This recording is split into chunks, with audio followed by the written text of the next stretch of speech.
Evet, bugün yapacağımız şey şu, bir e-ticaret sitesi yapalım diyorum. Bu e-ticaret sitesini de yaparken Kaf'tan biraz esinlenelim. GitHub'tan şu anda siz normalde GitHub'daki Kodluyoruz.org, Python ve Django eğitimini açtığınız zaman Twitter clone vardı, Simple Site vardı ve Kaft clone var. Bu Kaft clone'u indirebilirsiniz.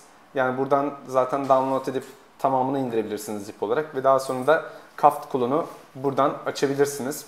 Kaft clone'u açtıktan sonra da bakalım neler varmış. Ben şöyle yapayım. Kaft clone'u open diyelim ve nokta diyelim. Hocam şu an siz görünüyorsunuz. Ekran görünmüyor. Ha doğru.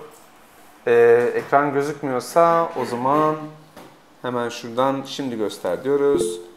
Ekranım tamam diyorum. Ve share diyorum. Tamam. Ekranda gözüküyor mu şu anda? Aynen şu an. Harika. Şunu söylemiştim. Burada Kaft'ın sitesi vardı ve kaft.com'a benzer bir şey yapmaya çalışacağız. Buradaki yapıyı uygulamaya çalışacağız. Yani tasarımı değil de daha çok yapıyı uygulamaya çalışacağız. Burada bütün yapıyı indirebilirsiniz. Yani GitHub'daki bütün kodları indirebilirsiniz. Veyahut da eğer Git kullanımla birlikte aldıysanız Git update deyip yani Git'le birlikte tekrar pull deyip bu yapıyı tekrar alabilirsiniz. Kaft kullanımın içerisini ben bir açayım. Kaft kullanıma geldiğimiz zaman burada manage.py var ve bu unutmayın. Sonuçta bizim ilk yerimiz burası. Bakalım birisi mi geldi? Hı hı. Bir saniye. Tamam. Bir de evet yani bunu zaten şey olarak aldığınız zaman zip olarak download ettikten sonra ben de download edeyim hatta görün. Zip olarak download ettikten sonra buradan eğer siz sadece Kaft şunun içerisinde çift tıklayayım ve Kaft clone klasörünü alacak olursanız o zaman zaten bütün proje dosyasına erişmiş olacaksınız. Hangi repo hocam? Kaft clone.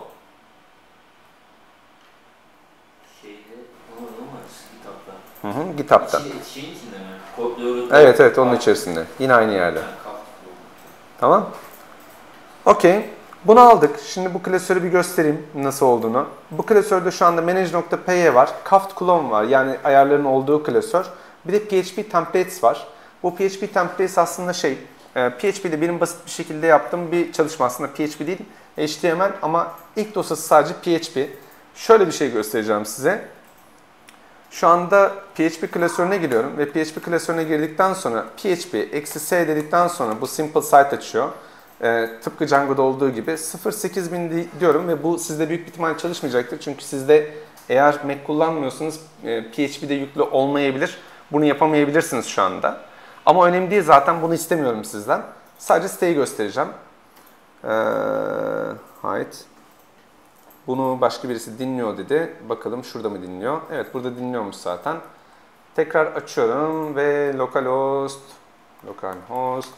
8000 diyorum. Ve 8000 dedikten sonra böyle bir site karşıma çıkıyor. İsmi Kaft Clone. Ana sayfaya ben bak dedim. Ana sayfada yazmak istemedim nedense. Ondan sonra erkek var, kadın var, her zaman diye bir şey var, ara kısmı var, burada imajlarımız var, altta da footer kısmı var. Şimdi bu yapıyı aynı zamanda Visual Studio Code'da inceleyelim. O yüzden de Visual Studio Code'un içerisini açayım. Ve Visual Studio Code'un içerisini açtıktan sonra şunları da kapatalım. Burada yine Base diye bir klasörümüz var. Home diye bir klasörümüz var. Product diye bir klasörümüz var. Static dosyalar için Static diye bir klasörümüz var. Index.php var. Bu Index.php aslında bir PHP dosyası değil, HTML dosyası. Sadece bazı HTML dosyalarını ekleyebilmek için PHP kodu yazmam gerekti. O da include. Hatırlıyor musunuz include'u Django'da nasıl yazıldığını? Şöyleydi. Include. Sonra da mesela base'in altında, component'in altında şöyle yazıyorum ve now diyorum. Tamam. Örnek olarak yazıyorum. Bu şekildeydi. Dikkat edecek olursanız PHP'de de buna benzer bir şekilde yazılabiliyor. O yüzden de ben hızlıca PHP'de yaptım. Çünkü Django'da kurulumu yapmak istemedim. Beraber kurarız diye. Buradaki dosyaları kopyala yapıştır yaparak biz her şeyi alacağız. Peki bunu nasıl yapacağız? Zaten Visual Studio Code'u şöyle açmanız gerekiyor. Normalde Kaft Clone diye bir klasörünüz var. bu Kaft klonun içerisinde manage.py'nin olduğu klasördeyken bunu Visual Studio Code'a ekleyebilirsiniz. Visual Studio Code'unuzu açın. Ben de sizi bekleyeyim. Şuradan klasörleri de kapatabilirsiniz. Close folder diyorsunuz ve klasörler kapanıyor. Klasörler kapandıktan sonra Explorer içerisinden gidip kendi klasörünüzü buluyorsunuz. Yani Kaft Clone klasörünü buluyorsunuz. Ben de şuradan Kaft Clone klasörünü bulayım.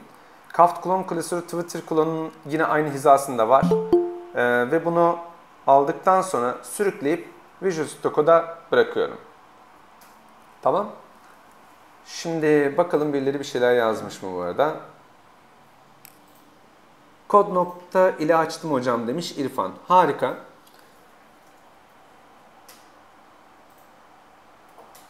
Tamamdır. Şimdi sizi bekliyorum. Visual Studio Code'da manage.py'nin olduğu kısmın tamamıyla birlikte projenizi açtınız mı? Eğer açtıysanız mesaj kısmına herkes yazsın. Sınıfta dahil olanlar yine aynı şekilde lütfen yazsın.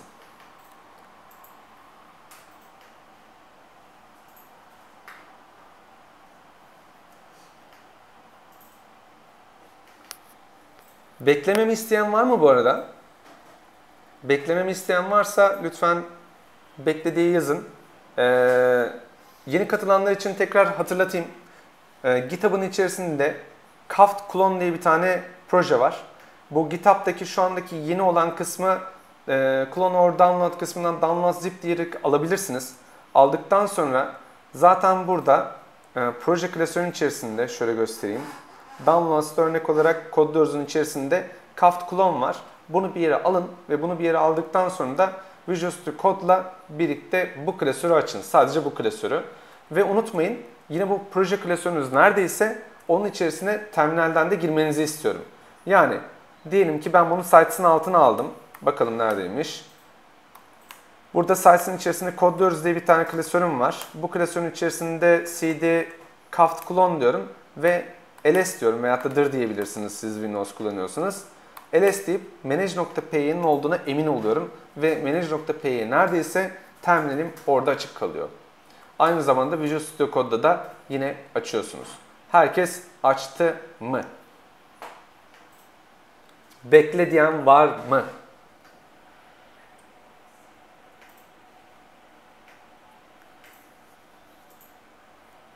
Bekle diyen var mı? 1. Bekle diyen var mı? 2. Bekle diyen var mı? 3. Demek ki bekle diyen yok. Devam ediyorum. Şimdi evet. Şimdi biz bu projeyi çalıştırırsak ne olacak? Şöyle yapalım. Python boşluk bu arada evet. Python boşluk manage.py boşluk run server dedim. Şurada da açık olabilir bir saniye. Evet. Ve enter tuşuna bastım. Diyor ki çalışmıyor diyor. Niye çalışmıyordur? Pip freeze diyorum. Pip. Pardon. Python 3'tür bendeki. Okey. Şu anda çalıştı ve localhost diye yazalım. Bakalım geliyor mu? Sistem geldi. Ama sistem geldikten sonra hiçbir şey görmüyorum. Çünkü ben hiçbir şey ayarlamadım. Şimdi bu ayarların hepsini beraber yapacağız. Yani template klasörünü yapacağız, ana klasörü. PHP niye kullanıyor Index PHP? Ya aslında PHP kullanmamın sebebi ben include'u eklemek için PHP'yi kullandım. Yani Django'nun dışında yaptım bu işi. Django'nun içerisinde yapmamamın sebebi de beraber Django'yu ekleyelim. Yani o index.php olarak düşünmesen onu, index.html aslında o. Çok da önemli bir şey değil onun isminin ne olduğu. Ama PHP'yi Simple Server açabilmek için ben onu yaptım. Yani Linux'te ve Mac'te çok rahat bir şekilde PHP ile Simple Server çalıştırabiliyorsun. Python'la çalıştırmak biraz daha meziyetli geliyor bana. O yüzden de ben PHP ile çalıştırmayı tercih ediyorum. Tamamdır. Roketi gördük demiş İrfan. Harika. Ondan sonra çalıştırdım. Normal Django sayfası çıktı. Ben de bir hayal kırıklığına uğradım ama maalesef şu anda öyle. Şimdi beraber devam ediyoruz. İlk yapmamız gerekenler ne? İlk yapmamız gerekenler sonuçta application'larımızı oluşturmak. Ama ne kadar application'ımız var? Şu application'ları ben bir düşüneyim ve settings.py'nin altına yazayım. Aşağıya doğru geldim ve aşağıya doğru geldikten sonra hangi application'larımın olması gerektiğine karar verelim birlikte. Bir kere page olsun. Page application'ı şunu yapsın. şuraya da apps diyelim. Page application ne yapsın? Bütün page'leri tutsun. Tamam. Ondan sonra başka ne olsun? Product diye olması gerekir. Product diye bir application olması gerekir. Cart diye bir application olması gerekir. Minimumda ihtiyacım olan application'lar bunlar. Bu application'ları istiyorsanız hemen oluşturalım ve bunlar burada dursun. O yüzden de geliyorum terminalime ve terminalime geldikten sonra da neredeyim? Manage.py'nin olduğu klasördeyim ve Python 3 ve sizde Python'dır. Manage.py'ye start app diyorum. Neydi ilkinin ismi? Page. Küçük harflerle page diye yazıyorum. Sonra ikincisinin ismi neydi?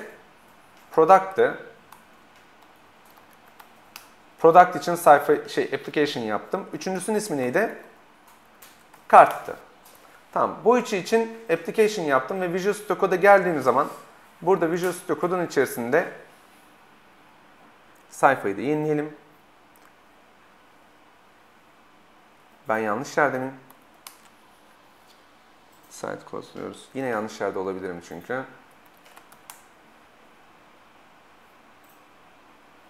Evet. Harika. Tamam. Bu şeyleri açtık. Page'i açtık, kartı açtık ve product açtık. Tamam.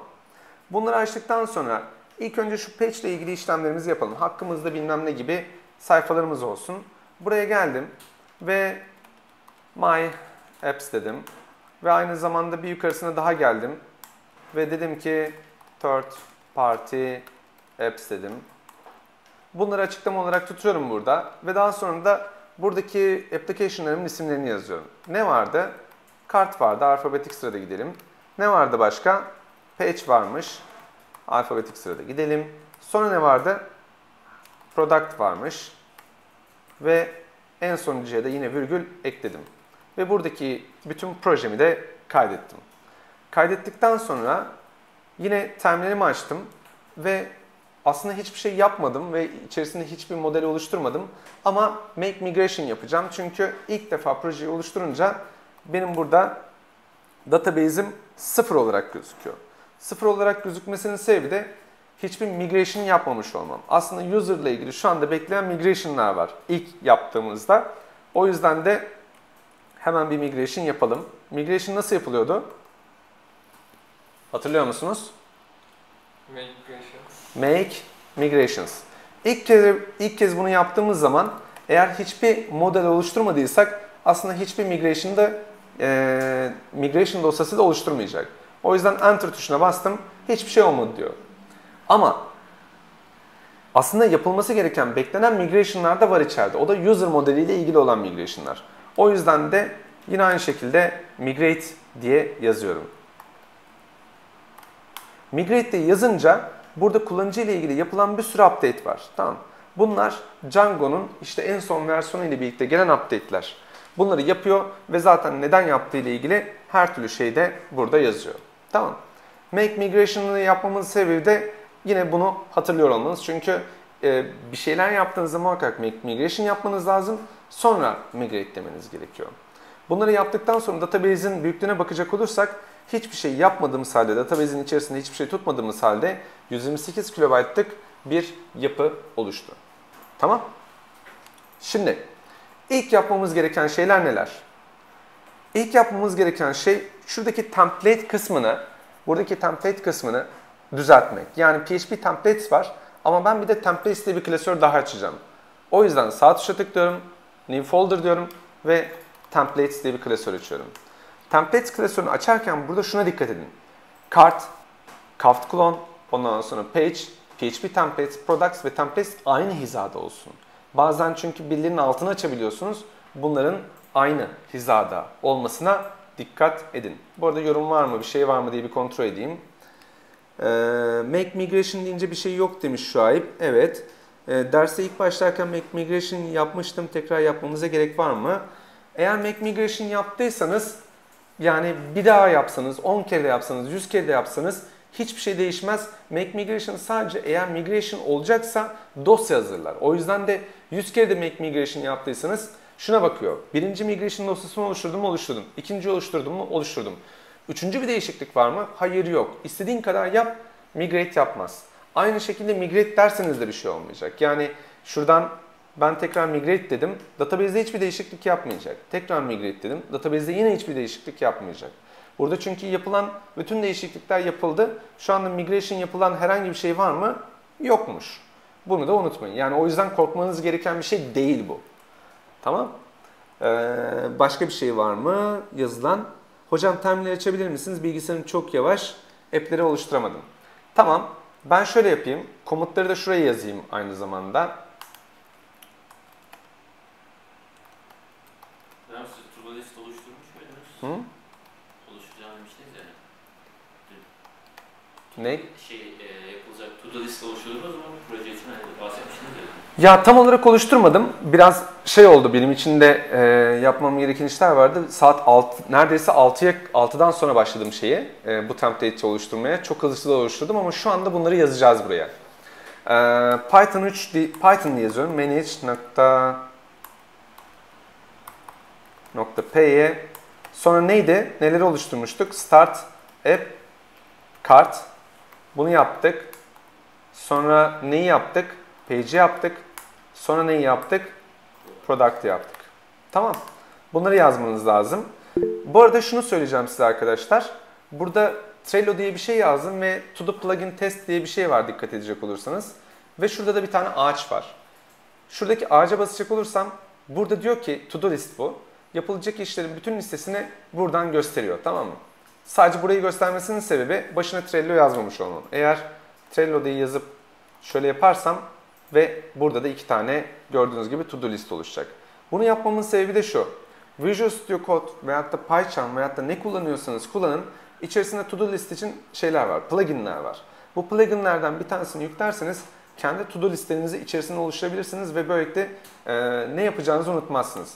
Ben hatta şu anda bir tane oluşturacağım. O da ne? Trello add template. Başına niye Trello yazıyoruz? Güzel soru. Template folder. Güven dedi ki sol tarafına niye Trello diye yazıyorsunuz? Şimdi normalde biz komut eklerken sadece dikkat edecek olursanız DS koymamız yeterli. Ve DS koyduğum zaman ben istediğim kadar normalde burada komut satırı uygulayabilirim. Ama to do list oluştururken başına to do, ondan sonra fix veyahut da x bir şey yazmanız gerekiyor. Ve aynı zamanda mesela Visual Studio Code içerisinde buradaki to do liste ben şunu diyebiliyorum. Başında Trello yazanları bana ayrıca göster. Tamam. Ben çünkü Trello yazmayı seviyorum. O yüzden de Ctrl Shift ile birlikte P'ye bastığım zaman burada to do add deyince gördüğünüz gibi burada to do add tag diye bir şey var. Buraya ben Trello diye bir şey ekledim. O yüzden Trello diye yazıyorum. Tamam. O yüzden de buraya Trello 2 nokta üst üste yazıp kaydettiğimde yine burada ben Trello kısmında Configure Template Folder diye bir şey görüyorum. Yani bunu yapmak için buradaki checklistinden yararlanabilirim. Peki ne yapacaktık? Templates'in içerisinde Dirs diye bir kısım vardı. Bunun içerisinde Templates klasörünü eklememiz gerekiyordu. Nasıl ekleyeceğini hatırlayan var mı? Bu arada şuradaki yorumlar kısmına bakayım herhangi bir şey oldu mu? Ben hallettim. Teşekkürler demiş Özge. Süpersin Özge. Tamamdır. Buraya klasörü eklemem gerekiyor. Hangi klasörü? Şuradaki Templates klasörünü. Nasıl ekleyeceğim? os.join Operation System .pet.join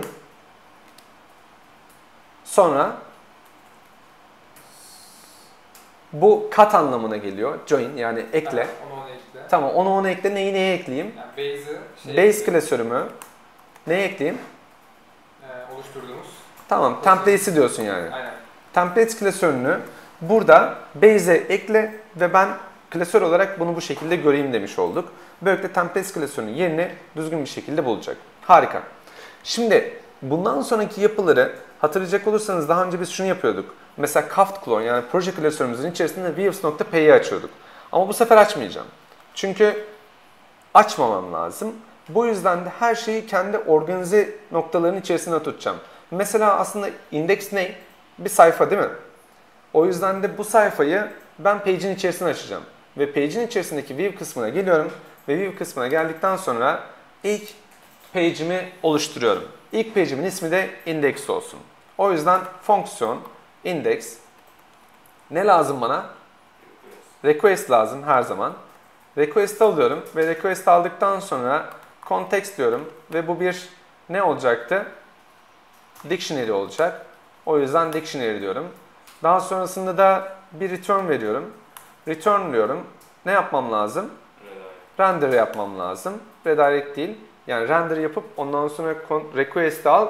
İçerisindeki bir HTML klasörüne, HTML dosyasına bu request ile birlikte benim istediğim dataları gönder. Render aslında Blender işlemi yapıyor bir bakıma. Tamam. O yüzden de request diyorum. Sonra da ne diyelim ismine? Home.html diyelim. Tamam. Bu da page'in içerisinde dursun. Her zaman bundan sonra düzgün organize bir şekilde işlemler yapmaya çalışıyorum. Peki ne gönderecektim? Context'i gönderecektim. O yüzden de context diyorum. Tamam. Bunu dedikten sonra şuradaki yapıyı artık kurmam lazım ama biz ilk başlarken base.html ile birlikte bütün yapıyı kurguluyorduk. Hatırlıyor musunuz? Ben aslında buna benzer bir yapıyı PHP template'inin içerisinde kurguladım. O yüzden de biz hep ondan yararlanacağız ama bütün dosyaları sıfırdan tek tek açtıracağım. Böylelikle neyi nereden kopyaladığımızı daha rahat hatırlayacağınızı düşünüyorum. Templates klasörünün içerisine geldim. Birkaç tane folder yapalım. Birinci folder'ın ismi base olsun. Sonra tekrar sağ tuşa tıkladım. Page diye bir tane olsun. Sonra tekrar sağ tuşa tıklayayım. Mesela product diye olsun. Ve bunlar kalsın burada. Base'in altında... Uzantısını yazmadık, sıkıntı. Efendim? Folder oluşturacak. Şu anda folder oluşturdum. Ha, bunlar folder mı? Evet, bunlar folder. 3 tane folder oluşturdum. Base, Page ve Product. Neyin altında? Templates'in altında. Oluşturdunuz mu bunları? Evet diye yazarsanız, hatta şunu da şöyle alayım, mesajları biraz göreyim. İrfan çok hızlısın.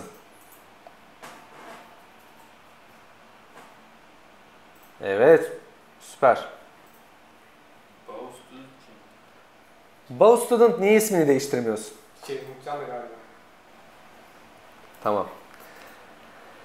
Devam ediyorum. Şimdi. Base'in altında da Components diye bir klasör açıyorum. Components klasörünü kullanacağım. Bu Components klasörünün aslında bir benzeri şurada var. O yüzden şuradaki PHP klasörünü de açayım. Base'in altında Components'in içerisinde. Neler olacakmış? Sağ tuşa tıkladım. Footer. Hatta bunları kopyalayabiliriz de. İstiyorsanız kopyalayalım veyahut da taşıyabiliriz de hepsini. Hangisi? Neyin altındakini hocam? PHP template'in içerisindeki, şuradaki Components'in içerisindeki her şeyi taşıyabiliriz. Seçtim. Sürükleyip buradaki Components'in içerisine bıraktım. Move dedim. Hepsini bir de vallahi move'ladı. Anında move oldu. Neyse. Base'in altında hiçbir şey yok şu anda. Onu biz oluşturacağız. Home'un altında karusel varmış. Biz burada page'in altında home diye bir şey yapalım mı ayrıca? Home diye bir klasörümüz olsun mu? Hadi o da olsun ya. Home'u ayrıca görelim. Templates'in altında home diye bir klasör açtım. Ve home klasörünün içerisine de karuseli de yine sürükleyip bıraktım. İsterseniz home klasörünün tamamını da sürükleyip bırakabilirsiniz. O da olur. Ben nedense eziyet çekmeyi seviyorum çünkü. Neyse, ilk klasör neydi demiş İrfan. Hocam karıştı. Nereye açıyorduk? Şimdi baştan başlayalım. Ben aslında burada PHP templates diye bir klasör yapmıştım. Sadece bu PHP templates klasörünü incelecek olursanız burada base vardı, içinde components vardı ve bütün komponentler bunun içerisinde var. O yüzden aslında base klasörünün tamamını sürükleyip bırakıp templates'e bırakabilirsiniz. Bunu templates'e bıraktığınız zaman base klasörü bunun içinde ne olacak? Components'in içerisinde bir sürü komponent var. Neler varmış? Footer script, footer, head, nav var. Tamam. Neyin içinde? Templates'in altındaki, base'in altındaki components klasöründe. Bunu bir yapın. Ondan sonra devam edelim. Hocam niye home diye bir folder oluşturduk? Normalde öyle bir şey yapmıyorduk. Ya ben şöyle bakıyorum olaya. Ana sayfanın bir sürü komponent olduğu için onların hepsini home'un içerisinde tutmayı düşünüyorum. Yani bu benim düşüncem. Ben parçalamayı çok severim. Ondan sonra Güven diyor ki, yani biz niye home diye bir klasör oluşturduk? Dikkatli bakacak olursanız home klasörün içerisinde karusel diye bir şey var. Çünkü ben bütün home ile ilgili komponentleri bunun içerisinde tutacağım. Böylelikle ana sayfamla ilgili modifiyeleri daha kolay yapacağım. Çünkü ana sayfamı diğer sayfalardan genellikle ayırmaya çalışıyorum. Çünkü diğer sayfalar birbirine çok benzeyecek ama ana sayfa her zaman biraz daha farklı olacak. O yüzden ana sayfanın komponentlerini ayrı tutuyorum. İstersen ayrı tutma, istersen hepsini page'in altına tut. Tamamen sen bilirsin. Yani benim bakış açım, ben az şey göreyim, istediğim şeyi göreyim. Eğer senin bakış açın, ben çok şey göreyim, hiçbir şey göremeyimse o senin yolun. Tamam. Yani burada önemli olan şey gerçekten de az şey görmek. Ben az şey görmeyi daha çok seviyorum. Tamam. Base'in altındaki komponensin içerisinde 1, 2, 3, 4 tane dosya var. Herkes oluşturdu mu? Hocam sizin PHP içindeki şeyler taslak direkt. Taslak tabii ki taşıyabilirsin Hamit. Hiçbir sıkıntı yok. Zaten amaç bu. Yani oradaki PHP'ler PHP değil. Zaten PHP ile alakası yok onların. Hepsi HTML. Sadece index.php var. O da zaten bizim için önemli değil. Tamam. Taşıyabilirsiniz. Zekanızı kullanın. Saksı önemli bir şey. Ondan sonra güzel. Okey. Burada base'in içerisinde components duruyor. Sonra home var. Home'un içerisinde de carousel var. Page var. İçerisinde hiçbir şey yok. Product var. İçerisinde hiçbir şey yok. Ondan sonra bu böyle kalsın. Şimdi kilit bir durum var arkadaşlar. Kilit. PHP template'in içerisinde static diye bir klasör var. Bu static klasörünü kafadan ta manage.py'nin olduğu klasöre doğru taşımanızı istiyorum. Bunu tutuyorsunuz. Manage.py'nin olduğu en alta doğru, yani root'a doğru taşıyorsunuz. Ve move diyorsunuz. Yani PHP template'in içerisinden çıkacak ve static burada olacak artık. Sebebi de şu. Static bizim için bütün CSS, JavaScript ve diğer dosyaların tutulduğu yer. Niye ismi static? Çünkü Django'cular genellikle static demeyi seviyorlar. Aslında şöyle düşünün. Site için önemli olan her şey bu klasörün içerisinde. Site için önemli olan şeyler neler? CSS dosyalarım, JavaScript dosyalarım, logom ve ona benzer şeyler.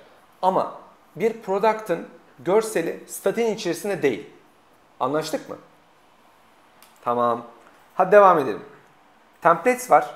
Baştan başlıyorum. Templates var, static var, product var, PHP templates var, page var, Kaft clone var, kart var. Şu anda benim ana klasörlerim bunlar. Static'e baktığım zaman da CSS, imaj ve JavaScript var. Buraya şu anda ihtiyacım yok. Sadece bunlar burada dursun. Templates'e geldim. Base klasörüme geldim. Sağ tuşa tıkladım. New file dedim ve ismi ne olacak bunun?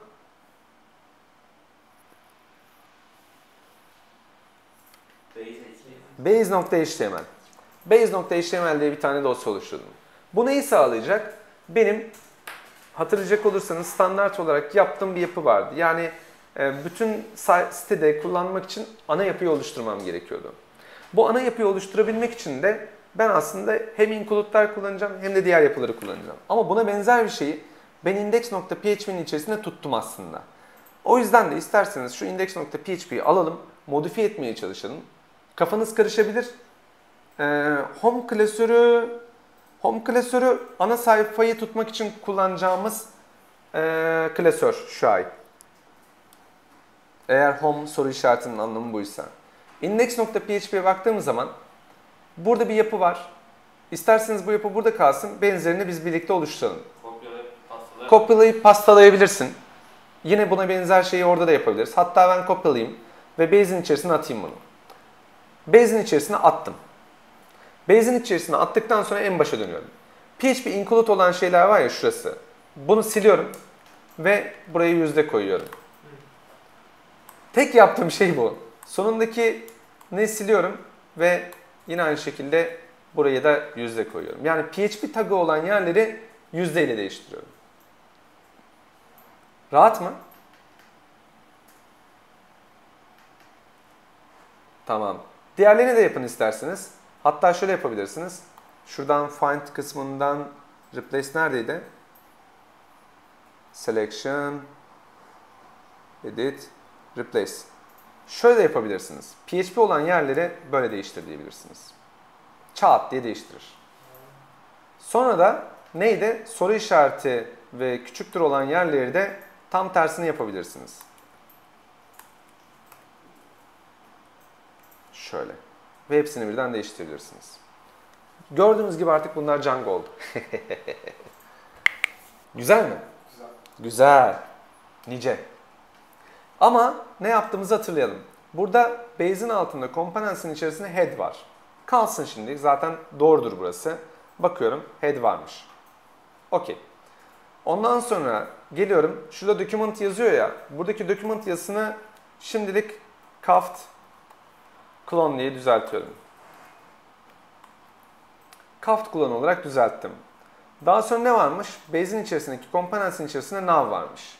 Doğru mu? Daha gelmedim oraya. Şu anda karusel olmayacak burada. Zaten sileceğim buraları. Şimdi karusel var mı? Hayır. Base'in içerisinde karusel olmamalı. O yüzden bunu sildim. Ondan sonra şuradaki alttaki kısımların, body'nin içerisindekilerin kafadan her şeyi siliyorum. Ne kaldı geriye? Nav kalacak. Footer var. Footer script kalacak. Tamam mı? Burası bomboş olacak. Body'nin içerisinde sadece 3 tane include olacak arkadaşlar. Yapın, bekliyorum.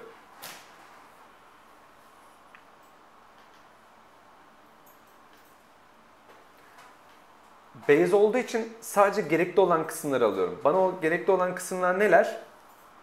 CSS dosyalarım, JavaScript dosyalarım, footer'ımın gözükmesi, navigation'ımın gözükmesi. Karusel yok. Eğer tekrar soruyorsak. Head'in içine eklemiyor mu? Title'ı head'in içerisinde tutuyoruz zaten şu anda. Yok şu an Base HTML'de var ya title. Evet. Bloğu yazdık ya. Evet.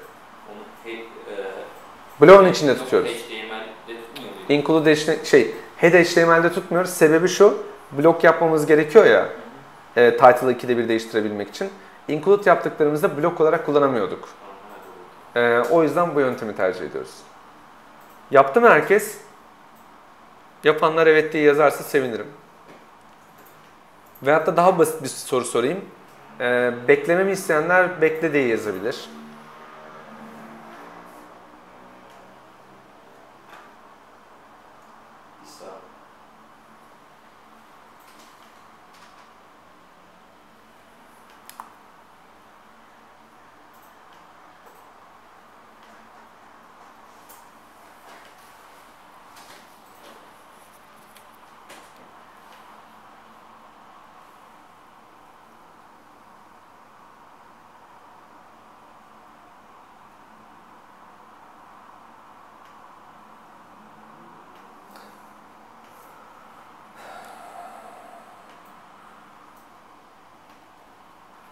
Tamam. Şu anda galiba kimseyi beklemiyoruz. Şurada artık bloklarımızı oluşturmamız lazım. Ben şu anda tek bir tane blok oluşturacağım. Ve blok diyorum. İsmini de ne diyelim? Content diyelim şimdilik. Sadece böyle bir şey olsun.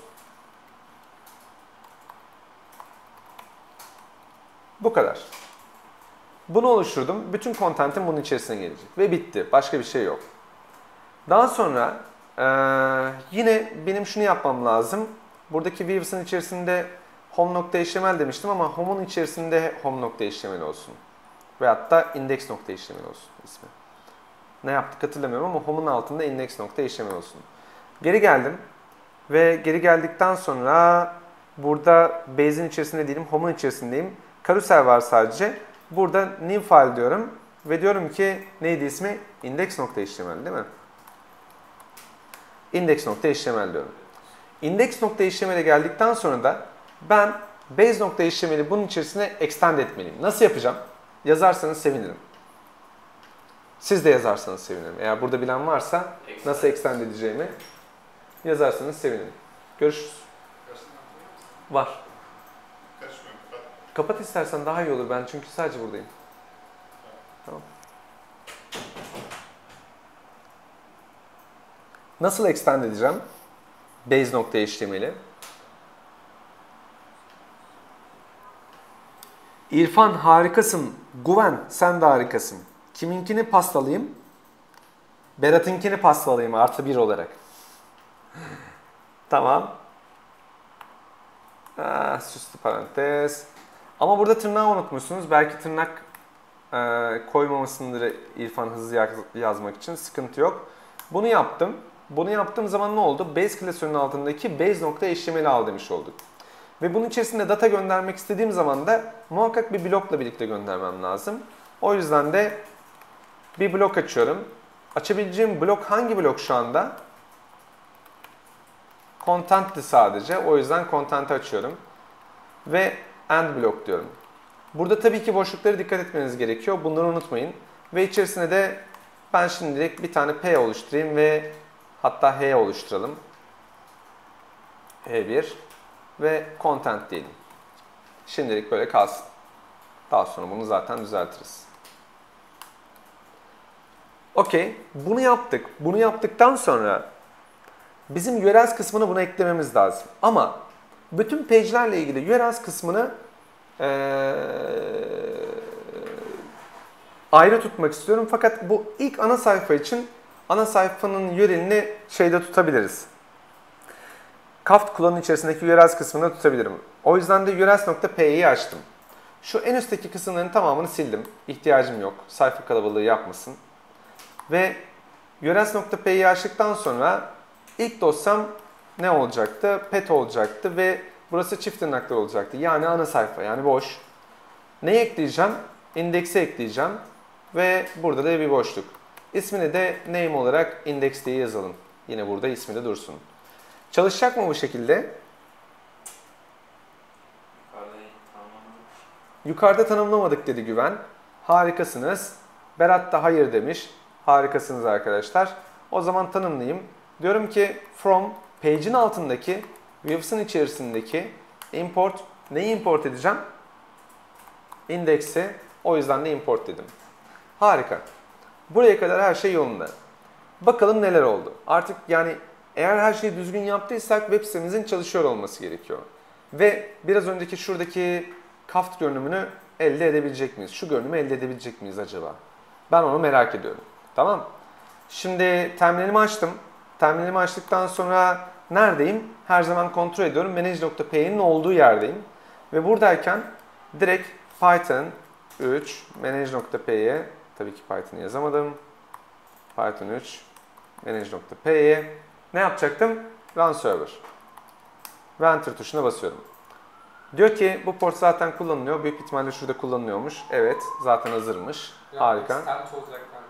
Efendim? Orada bir S harfi eksik galiba. Sıkıntı yok. Zaten bende çalışıyormuş ama düzgününü yazalım.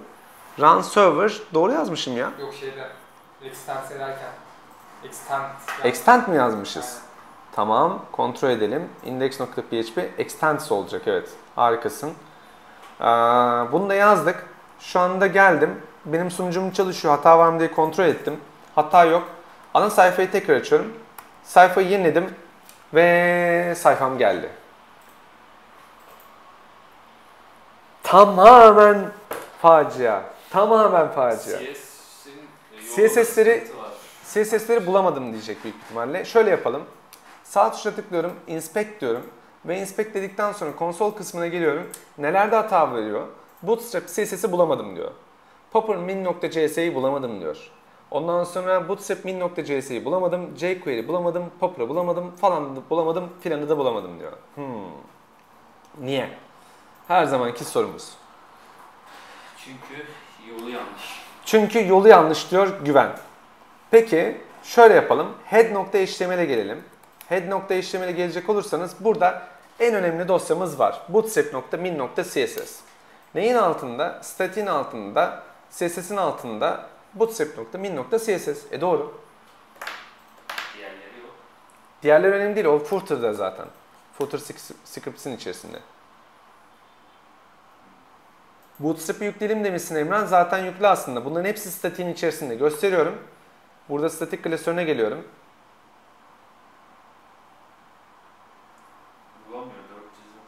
Static'in içerisindeyim. Ve static'in içerisindeyken burada dosyam var mı? Bütün dosyalarım var. Bir sıkıntı yok. Ve static'in altında. Klasörün ismi de doğru. Birisi bir şey yazmış. Özge base.html'de head.html'e ekleyecektik galiba. Ekledik zaten Özge. Yani şuradaki şöyle göstereyim sana. Base.html'e geliyorum. Base.html'de zaten bu head.html var. Head'in statik yeri yanlış. Head'in içerisine geliyorum. Statik diye yazıyor şurada. Ve statik'in içerisindeki CSS diye yazıyor. Nasıl düzelteceğiz Şuayb? Bana yanlışla gelme. Bana doğruyla gel Şuayb.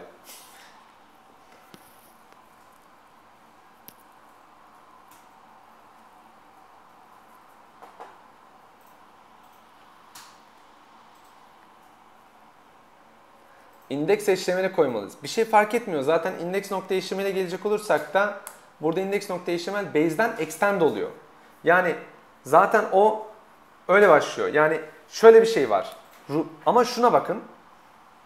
Hepiniz pet kısmını ufaktan biliyorsunuzdur. Bu pet. Şurası root demek. Bu web sitesinin root'u demek. Root demek hani slash ya. Slash'tan sonra statik klasörümüz var mı? Bakalım. Benim root'umda statik klasörü var. Evet burada. Onun içerisinde CSS klasörü var mı? Bakıyorum. CSS klasörü de var. Onun içerisinde bootstrap min.css var mı? Bakıyorum. Onun içerisinde bootstrap min.css de var. Sorun yok. Yani root doğru. Bir şekilde. Hocam template ile aynı kökteyken görmüyor mu? Hayır. Root klasör, template ile aynı klasördeyken değil, template ile ilgili bütün ayarları biz nerede yapıyoruz? Bu klasörü görmesi için nerede ayar yapıyoruz? Template klasörünü görmesi için ben nasıl tanımlıyorum template klasörünü? Root'un içine tanımlıyoruz. Template klasörünü nereye tanımlıyorum? Settings. Install. Tamam. Installed apps. Settings'in içerisine tanımlıyorum. Settings'in içerisine nereye? Installed apps'e... No. Direction içerisinde. Neyin içerisinde?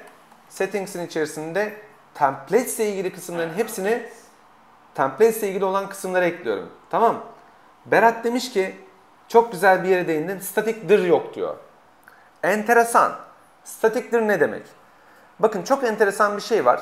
Django kendi ayarlar kısmında böyle hani ufak bir şeyler veriyor. Tamam yani tam anlamıyor olabiliriz ama çatır her şeyin linkini vermiş. Şöyle ki diyor ki en baştan başlayacak olursak ayarlarla ilgili bütün önemli olan noktaları buradan görebilirsiniz. Ondan sonra bütün ayar listesini ve value'ların hepsini de buradan görebilirsiniz demiş şuradan. Ondan sonra alta geliyorum. Diyor ki production'a sen yapacakken yani bunun web sitesi olarak dünyaya açacakken bu checklist'i bir kontrol et diyor. Sonra diyor ki secret key diyor. Ondan sonra production'da muhakkak secret tut diyor. Yani gerçekten gizli tut yani burada olmasın diyor. Ondan sonra bütün ayarlarla ilgili her türlü uyarıları burada veriyor. Tamam aşağı iniyorum. Database ile ilgili diyor. Bütün database ile ilgili bilgileri buradan bakabilirsin. Enteresan. Password validation ile ilgili bütün her şeyi burada bulabilirsin. Mesela başka password validator'lar kullanabilirsin diyor. Enteresan. Ondan sonra internationalization ayarlarını buradan yapabilirsin. Internationalization ne demek?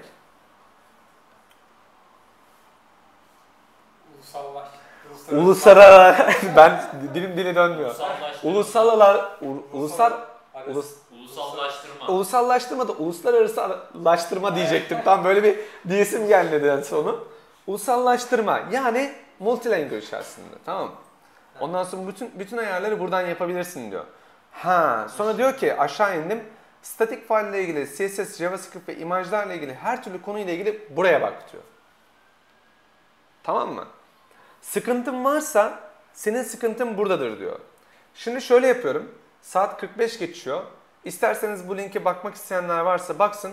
15 dakika sonra yani saat tam 8'de ben yoluma devam edeceğim. 15 dakikalık aranız var arkadaşlar. 15 dakika sonra ikinci oturumda görüşmek üzere. Yani arkası yarın gibi bir şey bu. Tamam. Görüşürüz.